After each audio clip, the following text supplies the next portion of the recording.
you. President Trump spending the weekend at Mar-a-Lago, and he has been busy. He's chosen loyalist Kash Patel to head the FBI, which has unleashed heavy debate. Maryland Representative Jamie Raskin weighed in on the nomination earlier this morning, noting that Trump's previous pick for FBI Director Christopher Wray isn't loyal enough to Trump, which is why he wants him gone.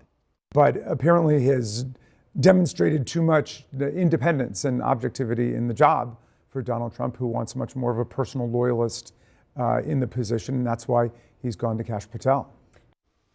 The president-elect also kicked off the weekend with a visit from Canadian Prime Minister Justin Trudeau. Natalie Brand has that story from Washington.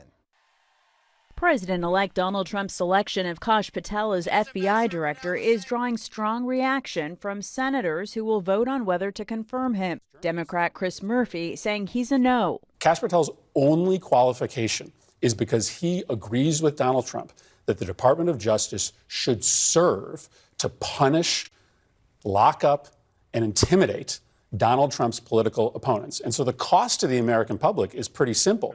But Republicans like Senator Ted Cruz are defending the choice. He has a serious professional background.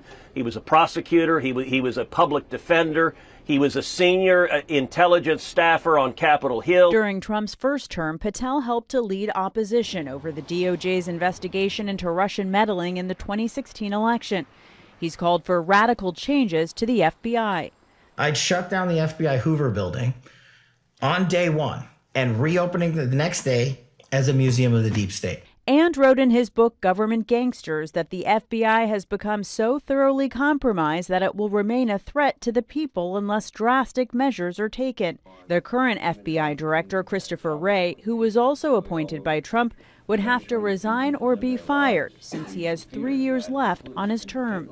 As President-elect Trump spends his holiday weekend at Mar-a-Lago, he met with the Canadian Prime Minister Justin Trudeau on Friday.